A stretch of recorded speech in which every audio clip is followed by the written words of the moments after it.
In the heart of a bustling city where skyscrapers towered over crowded streets and cars honked endlessly, there lived a boy named Ethan. He was barely 12 years old but had already seen more hardship than most adults. His clothes were torn, his shoes didn't match, and his face was smudged with dirt from days spent wandering aimlessly through alleyways. Ethan had been living on the streets ever since his parents abandoned him 2 years ago. Life wasn't kind to him, but he had learned how to survive. Ethan's days were filled with scavenging for food in trash bins behind restaurants or begging near busy intersections. At night, he slept under bridges or in abandoned buildings, always staying alert for danger. Despite his tough circumstances, Ethan had one unique quality. He noticed things others ignored. While people rushed past him without a second glance, Ethan paid attention to details. He observed conversations between strangers, unusual movements in dark corners, and even small changes in routines around the neighborhood. One chilly evening, as rain poured down and turned the streets into slippery rivers, Ethan huddled under a tattered blanket in an alleyway. The wind howled, and thunder rumbled above. Most people had already gone home to escape the storm, but Ethan stayed put, trying to stay dry. That's when he heard it, a faint whisper coming from a group of shadowy figures standing near a crumbling building across the street. Curiosity got the better hand of him, so Ethan crept closer, careful not to make a sound. Hidden behind a stack of wooden crates, he listened intently. The voices grew clearer, though they spoke in hushed tones. One man said, "Tonight, we strike." Another replied, "The captain's house. It'll send a message." Ethan's heart raced. He didn't know much about this captain, but he knew enough to understand that whatever these men were planning, it wasn't good. As the group dispersed into the shadows, Ethan felt a knot tighten in his stomach. Should he do something? Who could he tell? He thought about ignoring it. After all, minding his own business had kept him alive this long. But something inside him wouldn't let him walk away. Maybe it was because he'd seen too many bad things happen while everyone else looked the other way. Or maybe it was because deep down he still believed someone might care enough to listen. The next morning, after the storm had passed, Ethan wandered toward the local police station. His mind was racing with questions. Would anyone believe him? What if they laughed at him or, worse, chased him away? Still, he couldn't shake off what he'd heard. As he approached the precinct, he spotted a tall man in uniform stepping out. This must be the captain, Ethan thought. Taking a deep breath, he stepped forward, his voice trembling as he said, "Sir, they're going to burn your house tonight." The man stopped and turned to look at Ethan, his expression unreadable. For a moment, Ethan hoped he'd done the right thing, but then the captain frowned, muttered something under his breath, and walked away, leaving Ethan standing alone in the cold. Disappointed but not defeated, Ethan realized he'd have to find another way to warn him. Little did he know, this decision would set off a chain of events that would change both their lives forever. Ethan stood frozen for a moment, watching as the police captain walked away without giving him a second glance. His heart sank. He had risked approaching someone in authority, hoping to make a difference, but it seemed like his warning had fallen on deaf ears. The boy clenched his fists, frustration bubbling inside him. He couldn't just let this go. If the captain didn't act, his house, and maybe even his family, could be in danger. Determined not to give up, Ethan spent the rest of the day thinking about what to do next. He knew he couldn't confront the shadowy figures himself. They were dangerous, and he was just a kid with no weapons or backup. But he also knew he couldn't sit idly by while something terrible happened. As evening approached, Ethan wandered back to the alleyways where he usually stayed, replaying the conversation he'd overheard in his mind. There had been something eerily specific about their plan. It wasn't just talk. These men meant business. That night, unable to sleep, Ethan watched the city lights flicker through gaps in the buildings. His thoughts kept returning to the captain. Why hadn't he listened? Was it because Ethan looked like a homeless kid, someone who didn't matter? It hurt, but Ethan pushed those feelings aside. He reminded himself that this wasn't about him. It was about stopping something bad from happening. The next morning, Ethan decided to try again. But this time, he needed a better way to get his message across. He noticed how officers at the precinct often left notes for each other on desks, or pinned them to bulletin boards. Maybe if he could sneak into the station and leave an anonymous note, the captain would take it seriously. It was risky. He could get caught, but Ethan felt like he had no choice. For hours, Ethan observed the precinct from a distance, memorizing the comings and goings of the officers. He waited until late at night when the streets were quiet and the building seemed less busy. With his heart pounding, he slipped past the main entrance, using shadows to hide himself. Inside, the air smelled of coffee and paper, and the faint hum of fluorescent lights filled the space. Ethan crept silently down the hallway, peeking into offices until he found one that belonged to the captain. On the desk sat stacks of files and papers, along with a framed photo of a smiling woman and 2 children. Ethan hesitated for a moment, staring at the picture. The captain had a family, a wife and kids who could be hurt if the warning went unheeded.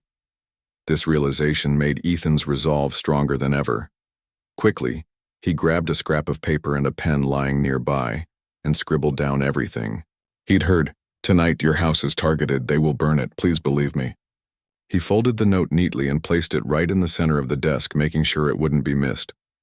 As Ethan turned to leave, he heard footsteps echoing down the hall. Panic surged through him.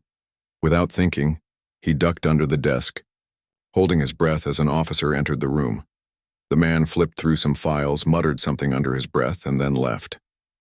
Once the coast was clear, Ethan bolted out of the office and fled the precinct, his legs trembling with relief. The next day, Ethan kept his distance, unsure whether his note had worked. He watched from afar as the captain arrived at work, picked up the note and read it. At first, the captain frowned, crumpling the paper slightly in his hand. Then, after a long pause, he straightened up and called over another officer. They spoke briefly before heading off together. Ethan felt a flicker of hope. Maybe, just maybe, his warning had finally gotten through, but doubt lingered in his mind. Even if the captain believed him, would it be enough to stop the attackers? And what if the captain decided to investigate further, only to find nothing? Would he dismiss the note as a prank? Ethan shook his head, trying to push those worries aside. All he could do now was wait and see what happened next. Meanwhile, somewhere in the city, dark forces were moving closer to their target and time was running out. The next few hours felt like an eternity for Ethan. He couldn't shake the feeling of uncertainty that weighed heavily on his chest. Had the captain taken his note seriously, or had he dismissed it as another childish prank? Ethan wanted to believe he'd done enough, but deep down, he knew there was still a chance the warning might not be enough. The thought of the captain's family being in danger gnawed at him relentlessly. To distract himself, Ethan wandered the streets, keeping a safe distance from the precinct while trying to stay out of sight.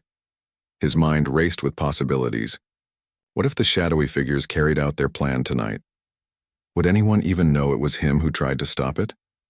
Worse yet, what if they found out he'd interfered and came after him too? These thoughts made his stomach churn, but he forced himself to focus. Worrying wouldn't change anything. What mattered now was whether the captain acted in time. As dusk began to settle over the city, casting long shadows across the pavement, Ethan noticed unusual activity near the captain's neighborhood. A group of men wearing dark hoodies loitered casually near a corner store, their faces partially hidden by caps and scarves. They didn't look like ordinary passers-by. Something about them seemed off. Ethan recognized one of them. It was the same man he'd seen whispering in the alleyway the night before. His heart skipped a beat.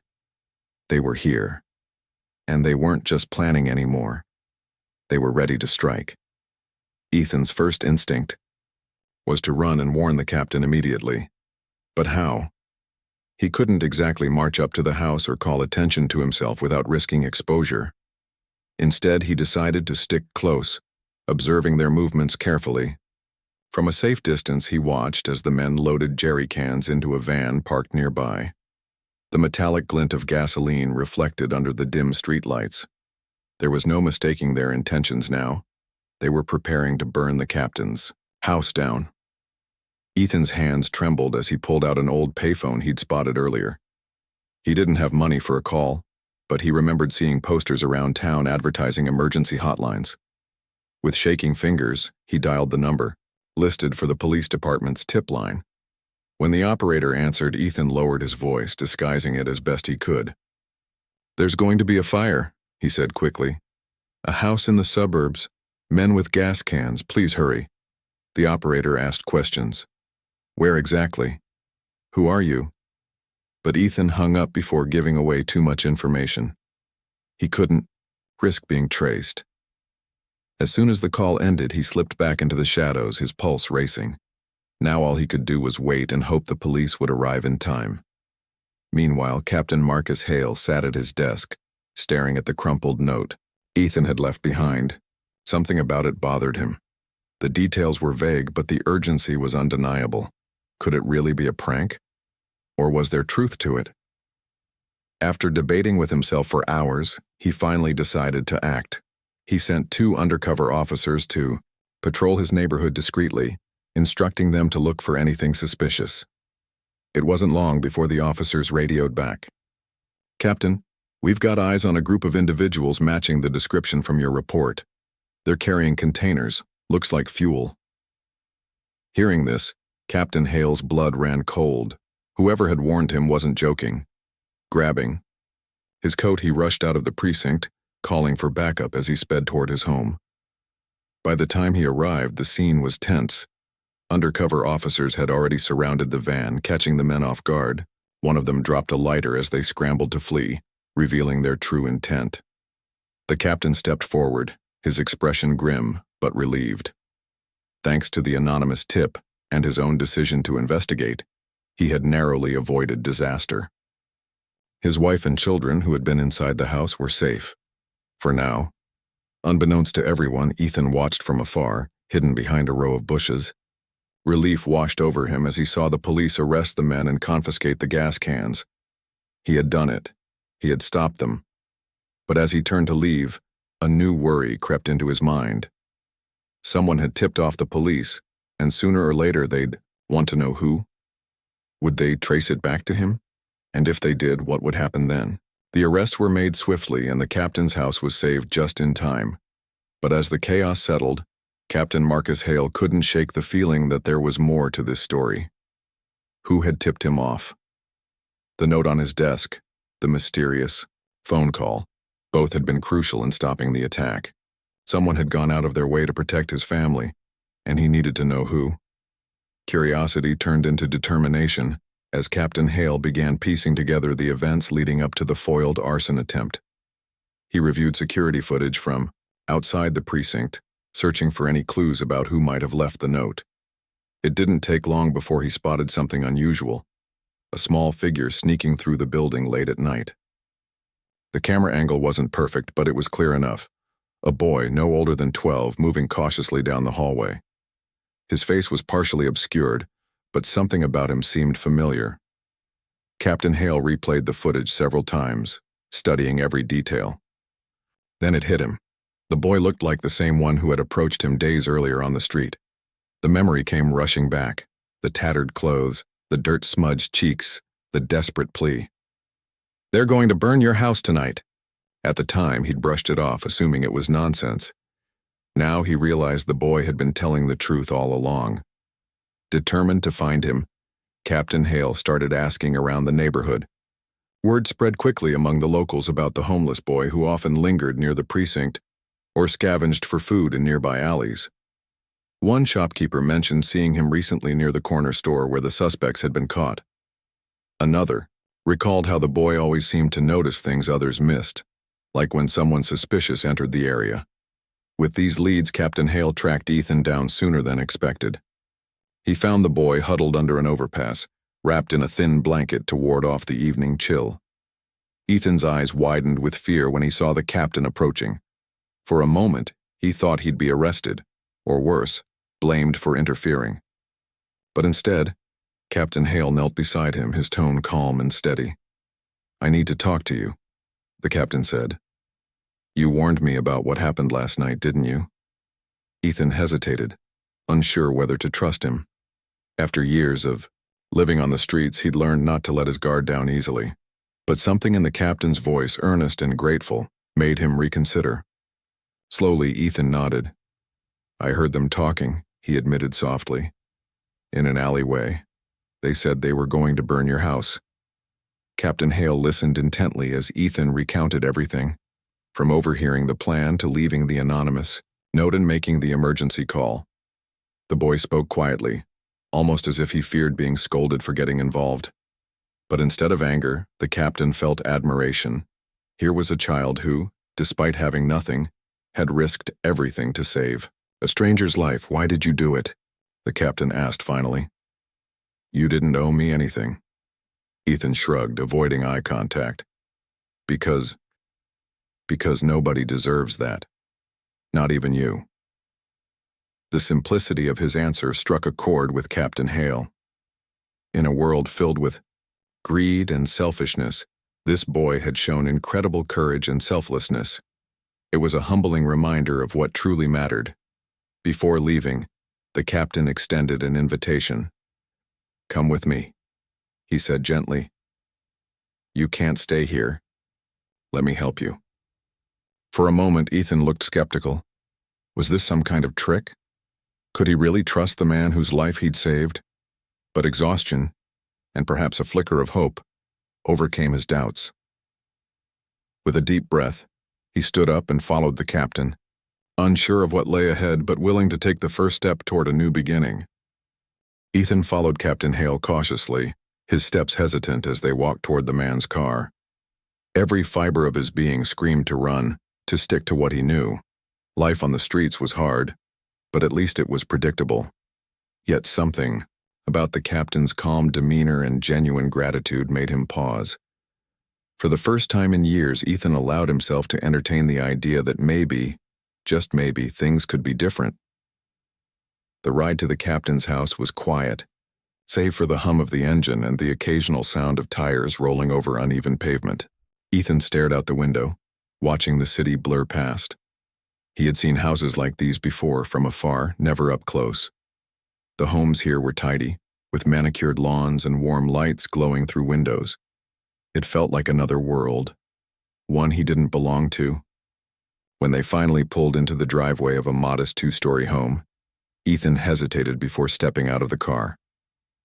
Inside, the house was cozy and inviting. A faint aroma of cinnamon lingered in the air, mingling with the soft murmur of voices coming from upstairs.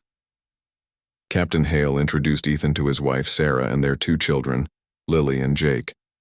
They greeted him warmly, though Ethan couldn't help but feel out of place. His clothes were dirty, his hair unkempt, and his hands still bore traces of grime from days spent scavenging. Despite this, no one treated him with pity or disdain. Instead, Sarah brought him a plate of food, a simple meal of grilled cheese and soup. But to Ethan, it tasted better than anything he'd eaten in years. That night, Ethan slept in a guest room, lying stiffly on clean sheets that smelled faintly of lavender. Sleep didn't come easily. His mind raced with questions. Was this real? Could he trust them? What if they changed their minds tomorrow? These thoughts kept him awake long after the rest of the house fell silent. But even amidst his doubts, there was a small spark of hope, a feeling he hadn't experienced in so long that it almost scared him. Over the next few days, life began to settle into a strange new rhythm. Captain Hale took Ethan shopping for clothes, insisting he pick out whatever he liked. At first, Ethan chose only the cheapest items, afraid to ask for too much. But when the captain encouraged him to try on a pair of sturdy sneakers and a warm jacket, Ethan felt a lump rise in his throat. No one had ever cared about him like this before. Sarah enrolled Ethan in school, explaining gently that education would give him more opportunities in life. On his first day, Ethan felt nervous and out of place among kids his age who wore shiny backpacks and talked about video games and TV shows he'd never heard of. But slowly, he started to adapt. Teachers noticed his sharp observational skills and encouraged him to speak up during class discussions. Classmates, curious at first, eventually warmed up to him. For the first time, Ethan realized he wasn't invisible. He mattered. Back at home, relationships deepened. Captain Hale often sat with Ethan in the evenings, sharing stories about his own childhood and asking gentle questions about Ethan's past. Though Ethan rarely spoke about the pain of abandonment or the loneliness of street life, he appreciated the effort. Sarah, too, went out of her way to make him feel welcome, teaching him how to bake cookies or helping him with homework. Even Lily and Jake included him in their games, laughing and teasing him like any other sibling. Through it all, Ethan struggled with guilt. He didn't feel worthy of their kindness.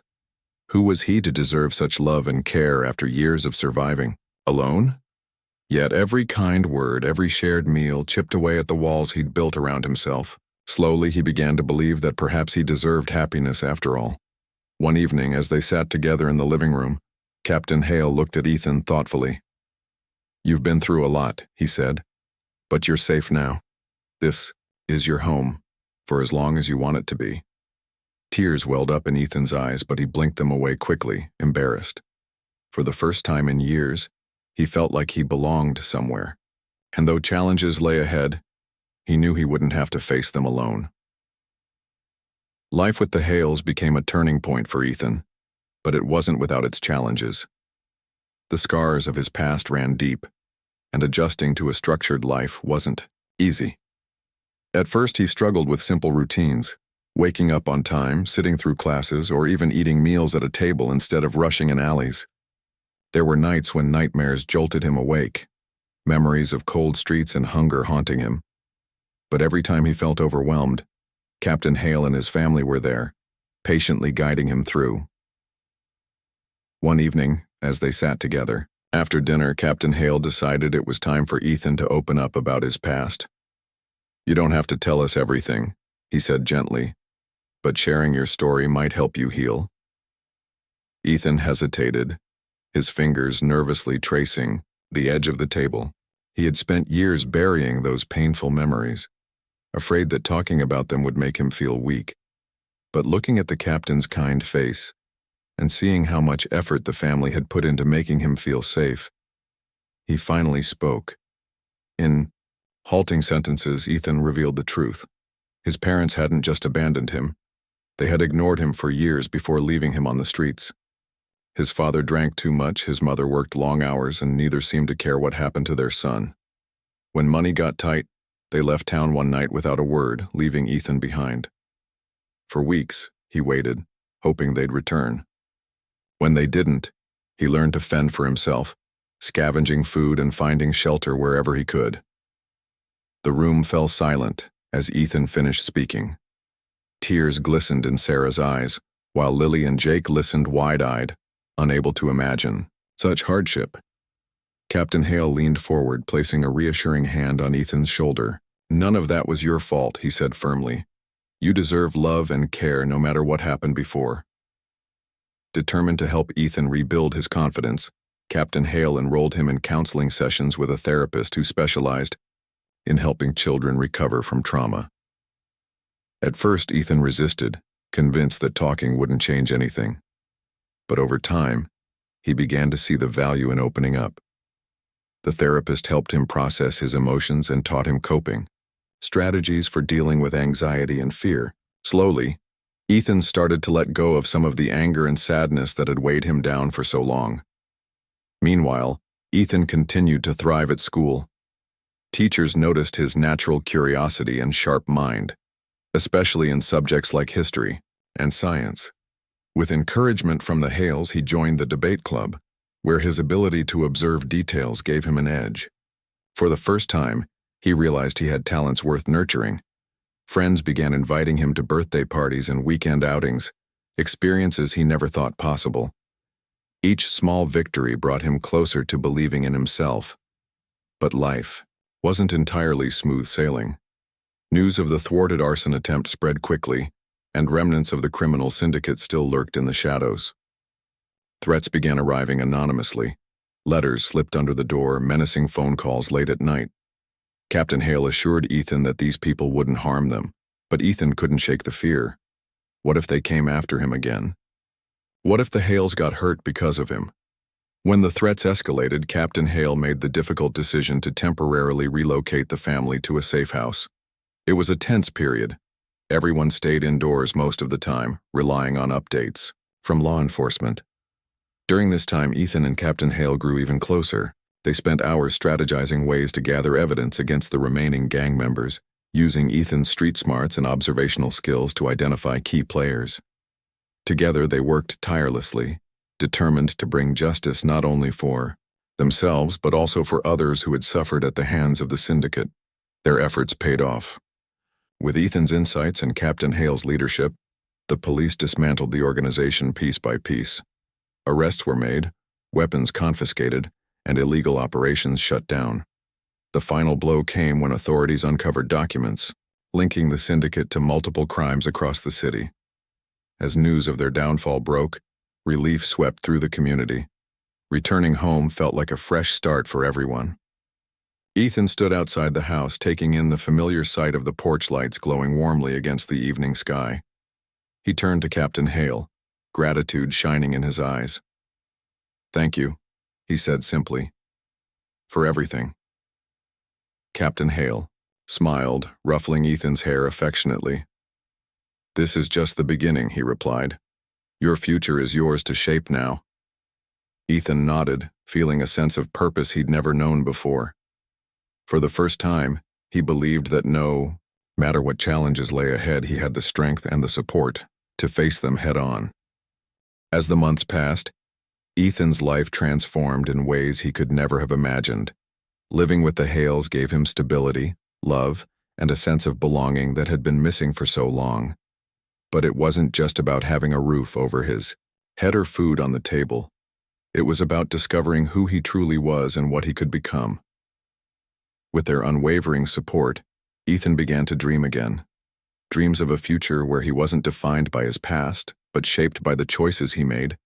Moving forward, one day, while sitting at the kitchen table doing homework, Captain Hale walked in and placed a newspaper on the counter. The headline read, "Local Hero Police Captain Honored for Taking Down Notorious Gang." Beneath the article was a photo of the captain accepting an award surrounded by smiling colleagues. Ethan glanced up, surprised. "You're a hero," he said quietly. Captain Hale chuckled, shaking his head. "Not me," he replied. "We did this together, Ethan. You were the one who first noticed the danger and refused to look away. Without you, none of this would have happened." Ethan felt a lump rise in his throat. He had never thought of himself as brave or heroic, just someone trying to survive. But hearing those words from the captain made him realize how much he had grown. It wasn't just about surviving anymore. It was about making a difference. Inspired by the captain's dedication to protecting others, Ethan started thinking seriously about his own future. During career day at school, he listened intently as professionals from various fields spoke about their work. A police officer visiting his class caught his attention. She talked about serving the community, solving problems, and standing up for those who couldn't stand up for themselves. Something inside Ethan clicked. Maybe this was his calling, to follow in the footsteps of the man who had changed his life. When he shared his thoughts with Captain Hale later that evening, the older man beamed with pride. "If that's what you want, I'll do everything I can to help you get there," he promised. From that moment on, Captain Hale became more than just a guardian. He became a mentor.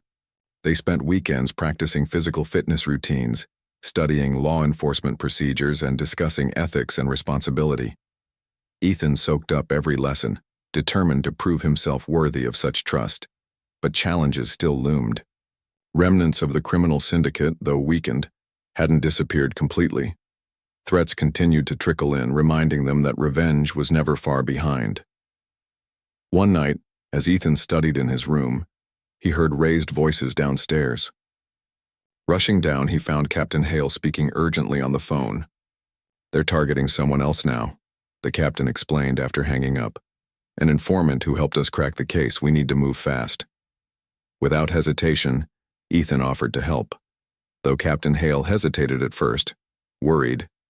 About putting Ethan in harm's way, he realized the boy was no longer the frightened street kid he'd met months ago. Ethan had grown stronger, braver, and more resourceful. Together, They devised a plan to protect the informant while gathering enough evidence to ensure the remaining gang members faced justice. The operation was risky, requiring late-night stakeouts and careful coordination with undercover agents. Ethan played a crucial role, using his knack for noticing small details to track suspicious movements and anticipate threats. His instincts proved invaluable, helping the team stay one step ahead of danger. When the final arrests were made, Ethan stood beside Captain Hale, watching as handcuffs clicked into place. For the first time, he felt like part of something bigger, a force for good in a world that often felt dark and unfair. As the dust settled, Ethan reflected on how far he'd come. Once a lonely boy abandoned by everyone he loved, he now had a family, a purpose, and a path forward. Standing shoulder to shoulder with Captain Hale, he knew they had forged a bond that went beyond gratitude or obligation. They were partners, united by a shared mission to fight for justice and protect the vulnerable. And yet Ethan also understood that this was only the beginning. There would always be new challenges, new battles to fight. But he was ready. With the lessons he'd learned and the people who believed in him, he knew he could face anything. After all, he wasn't just surviving anymore, he was thriving.